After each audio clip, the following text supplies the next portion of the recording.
హరే కృష్ణ. మన హిందూ సాంప్రదాయంలో ఏకాదశి చాలా పవిత్రమైనటువంటి రోజు.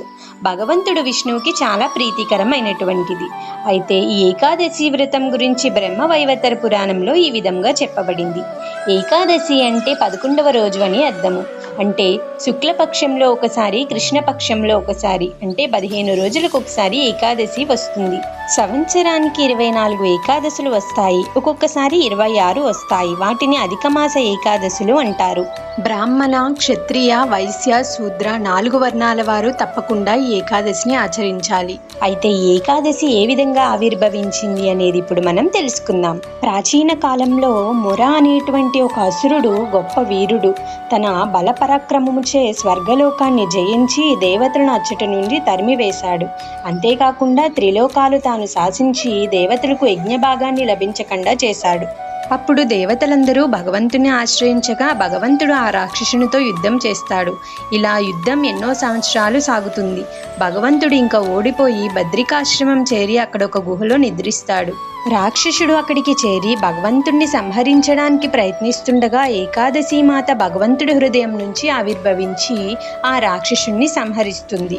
భగవంతుడు ఎంతో ప్రీతి చెంది ఏకాదశి మాతతో, నీవు భక్తిజనునివి, నాకు ఎంతో ప్రియమైనటువంటి దానివి.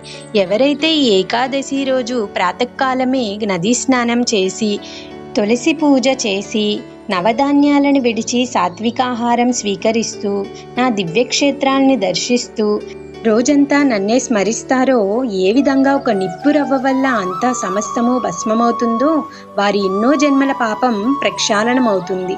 అంతేకాకుండా యజ్ఞదాన తప ఫలితం కూడా వారికి లభిస్తుంది. ఏకాదశి వ్రతం నామం సర్వకామ ఫలప్రదం కర్తవ్యం సర్వదా విప్రో విష్ణు ప్రీతి విధానతః అని అగ్నిపురాణంలో చెప్పబడింది. ఏకాదశి వ్రతం సమస్త కోరికలను తీరుస్తుంది కనుక విష్ణు ప్రీత్యార్థం ప్రతి ఒక్కరూ ఖచ్చితంగా ఈ వ్రతాన్ని ఆచరించాలి. ఈ ఏకాదశి వ్రతం కోర్కెలను తీర్చేటువంటి కామధేనువు వంటిది, చింతామణి వంటిది. ఈ వ్రతం వల్ల గోదానం, అశ్వమేధ యాగం చేసినటువంటి పుణ్యం లభిస్తుంది. అంతేకాకుండా ఈ ఏకాదశి వ్రతాన్ని ఆచరించిన వారు ఎన్నడూ నరకానికి పోరు.